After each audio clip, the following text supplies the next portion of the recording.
Wastelanders has now been out for a week, and I'm sure we've all enjoyed seeing what new stuff has been added to the game. With so many changes to the game, there's a good chance all of us still have more to discover. With that in mind, today I present to you 8 new details you might have missed in Fallout 76 Wastelanders. First up, we have by far the most obvious one, the way the game actually looks. Both the lighting and rendering systems have been given improvements, which makes the whole world just look that little bit more real. With higher contrast and a grittier look, this is one change that I was not expecting, but absolutely love was included. Throughout this video you'll be seeing footage I've captured from Wastelanders, including both cinematics and gameplay, and hopefully they'll be testament to the improvements put in place. With the increased beauty of the world, you may find yourself gazing up at the sky. If you do, then you might just notice the second point on the list, a change to the day-night cycle. The official statement from the Wastelanders Inside the Vault article states that daytime has been lengthened from 8 to 13 hours. Dusk, dawn and nighttime have been shortened accordingly. What this means is that there's now far more hours of light to be working with. Less time in the night equals more time easily exploring the vast map of West Virginia. Overall, this is another change I highly approve of. Despite not being particularly realistic, it does make the game just that bit more enjoyable to play. In fact, the only real downside is that nocturnal weapons have somehow got even worse. That's right, the worst legendary effect in the game, the one that already nerfed weapons and armor half the time, has now managed to be nerfed even further. Personally, I can't help but find this hilarious, but for anyone who wanted to try and make nocturnal work, it's now even more of a pipe dream than it once was. Third up on the list is the new DJ. Nowadays, if you tune into the Appalachia radio, you'll hear Julia, the radio DJ who has taken residence on the station. She'll chime in between tracks, adding a little personality to the station. Instead of me continuing to talk about her, why not just listen to what she has to say for herself? I know I say it's time to dance for so many of these songs, but this time I really mean it.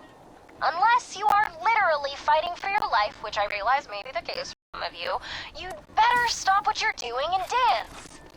Coming up next is Nat King Cole with Orange Colored Sky, a phenomenon which used to occur for only natural reasons. Terminals here in the station say this was the most popular song pre-war. I can't take a real survey, but I'm betting it's still true today. Here is Country Roads. Next on the list is another NPC entry, the Travelling Vendors. We already did have a couple of travelling merchants in the game, in the form of the Responderbot and Graham, but now we have human merchants who wander the wasteland. Most commonly, I found them in my camp, giving me the opportunity to offload excess items and make a few caps without having to travel to a train station.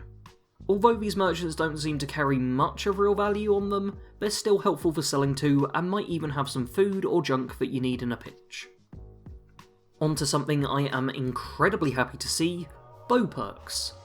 Wastelanders adds a standard bow to the game, and, along with that, came some new perks to help boost the power of this new item. Archer, Expert Archer, and Master Archer are your standard damage perks, boosting the base damage of both bows and crossbows. That's right, crossbows are also affected, so if you like the Stealth Expert's weapon, make sure you're switching your perks to fit. The more interesting perk that's been added for bows of all kinds would have to be Bow Before Me, which gives bows a chance to stagger and a little bit of armor penetration too. As you can imagine, I'm already working on getting myself a Stealth Archer build, and look forward to seeing if I can get my hands on a strong legendary bow. The 6th entry on our list is probably my favourite change that I knew was coming, the Quick Use function. With most pre-placed in-game items that have a function, you can now hold down the Activate button in order to use that item straight away, rather than just picking it up. See a nice snack sitting on the side? Well, you can just eat it straight up.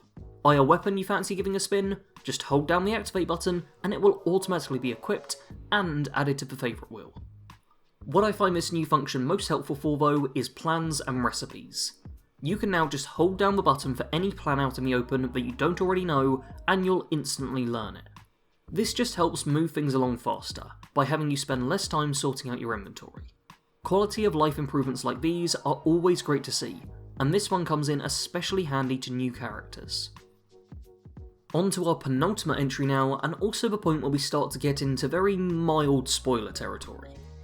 This entry and the next one will briefly talk about some of the quest and character based activities that have been added with Wastelanders.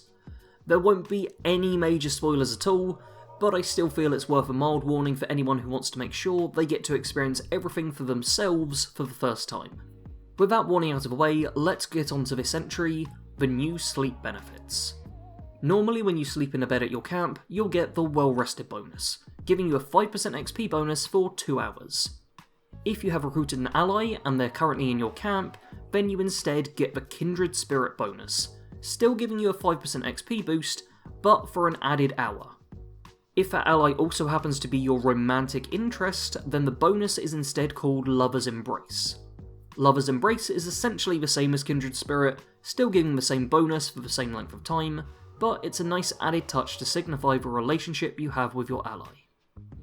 Here we are, the final entry on our list, and this entry is by far the cheeriest of them all, as it's talking about the beloved beverage, Cola. As you travel the new world we have to explore, you will occasionally run across Cola Cranberry, a new flavour of Cola that gives a 2% bonus experience gain, along with some of the more standard benefits of the drink. On top of this new flavour, you will be able to craft your very own personal flavour of Cola during the quest, The New Arrivals. After travelling to the Cola plant with the Overseer, the two of you will work to create a medicinal version of the popular pre-war beverage, one that will inoculate those coming back to Appalachia. This new soft drink is more than just a quest item though. After the quest is done, you can then craft a new flavour of Cola, for which you get to choose the name, at a chemistry workbench. In order to craft one, you will need 1 blood pack, 2 corn, 1 glass, 1 mute fruit, and 1 purified water. This new item has the unique benefit of reducing damage from Scorched by 15% for 10 minutes. Although the bonus doesn't last long, it can come in real handy when out hunting Scorch beasts, or if you decide to trek down the glass caverns. And there we have 8 things that you might have missed in the new Fallout update, Wastelanders. Did you already know all of these, or was there something new you learned? How about stuff that you feel should have been included? Feel free to let me know in the comments below. Make sure to subscribe to the channel and click the notification bell as I make multiple videos on the game every week, and you won't want to miss out on any of them.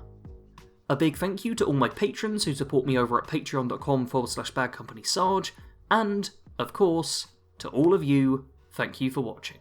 Sarge out.